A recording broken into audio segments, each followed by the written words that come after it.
Hola, ¿qué tal? Muy buenos días a todos. Bienvenidos a esta nueva emisión de Reporte Diario de Mercado. Mi nombre es Daniel Mejía, analista de mercados financieros para el broker Equity Group, región Latinoamérica, y nuevamente les doy la más cordial bienvenida a esta emisión.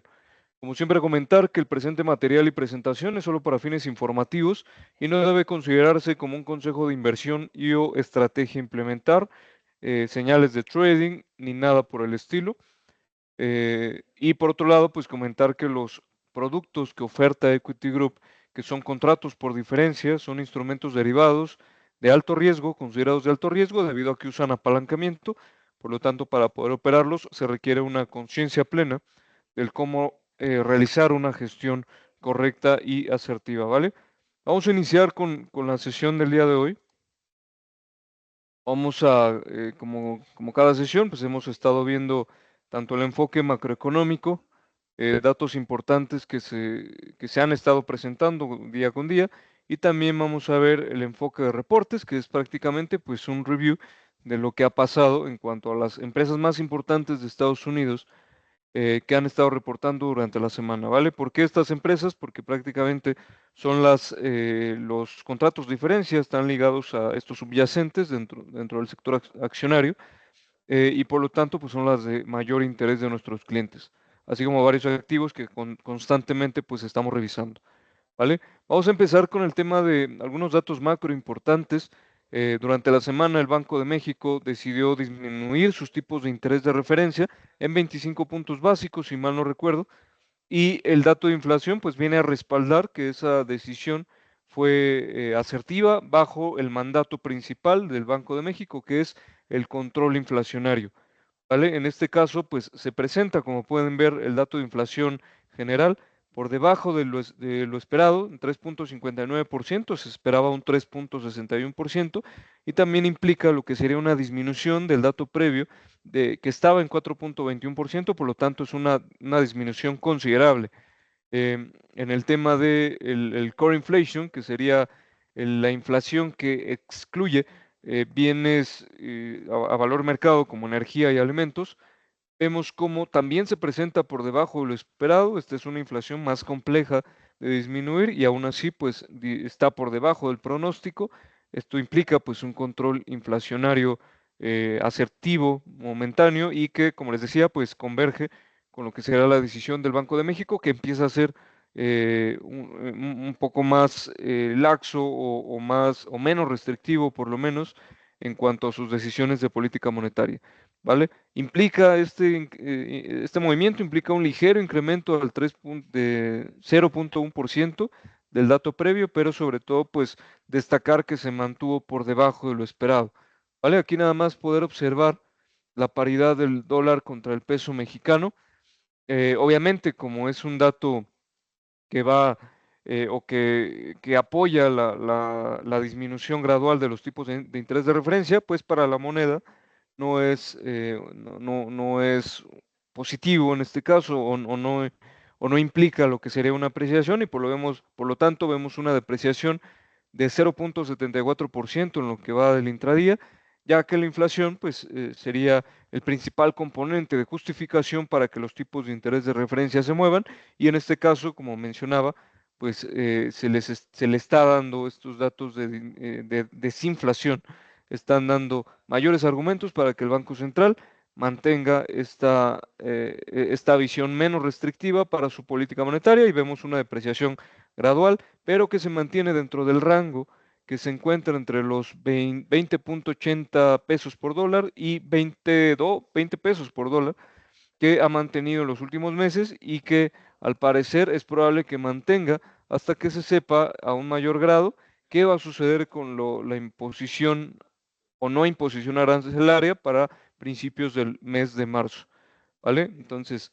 vamos a continuar con lo que sería datos de empleo, ¿no? Se dan en Canadá, tanto en Estados Unidos, y solo destacar que las nóminas, vamos a ver, vamos a buscar el dato de Canadá, en cambio en las nóminas, cambio en el empleo, aquí está.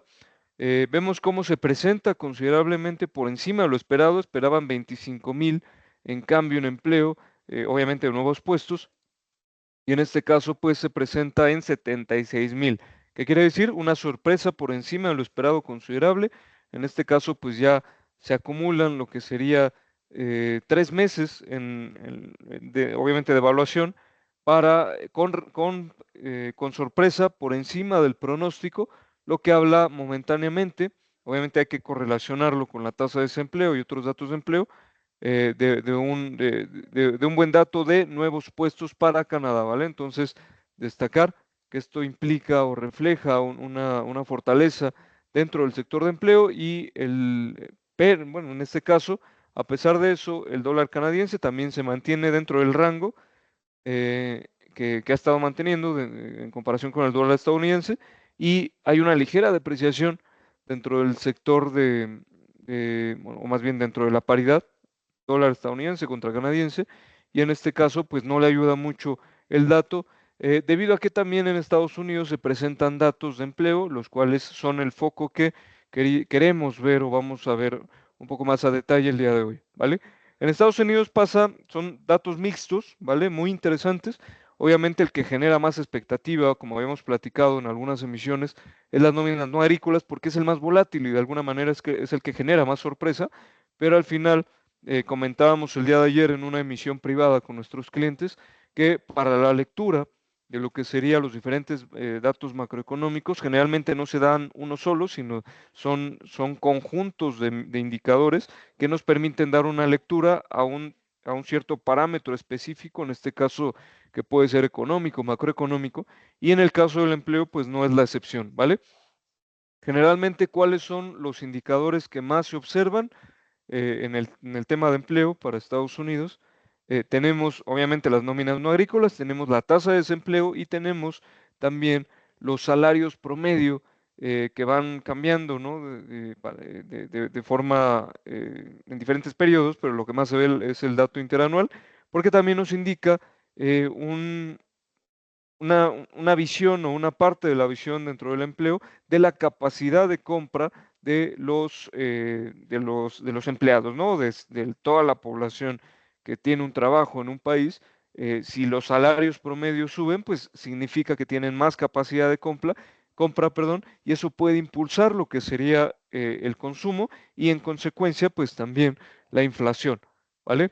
Entonces sabemos muy bien también esto, simplemente aclarar, o para los que no han visto o no han platicado con nosotros, pero en muchas ocasiones lo hemos mencionado, el dato de consumo, que generalmente se mide por el PCE Index, y el dato de inflación, tiene una correlación muy amplia obviamente, por este efecto de causalidad que implica que un mayor consumo pues suba los precios o viceversa, ¿vale? Entonces, tenemos toda esta perspectiva y ahora sí vamos con la interpretación del día de hoy, en donde, empezando con las nóminas no agrícolas que están por acá, se da un dato por debajo de lo esperado, una primer sorpresa por debajo de lo esperado y también considerablemente por debajo del dato previo, que fue 307,000 nuevos puestos. Para esta ocasión se añaden 143,000 y la sorpresa está por debajo del pronóstico, que se encontraba en 170,000. ¿Vale? Vamos a ver el gráfico un poquito para que veamos un tanto la sorpresa. La sorpresa no es tan fuerte, ¿no? Como lo sería en otras ocasiones. Vemos la barra azul, que es el dato actualizado, y la barra gris, que sería el dato de pronóstico. Y vemos una ligera sorpresa por debajo de lo esperado, pero sobre todo destacar que el dato, a pesar de que está por debajo del pronóstico, se encuentra ligeramente por encima del promedio, por lo menos de la visualización que estamos viendo, y ya si nos metemos a detalle, podríamos corroborar esta aseveración de que ligeramente se encuentra, si bien cercano al promedio o ligeramente por encima del promedio, no es un dato relativamente malo para el tema de empleo, pero sí con sorpresa por debajo del pronóstico, ¿vale? Pero lo que más llama la atención es que la tasa de desempleo baja a 0,10 puntos porcentuales.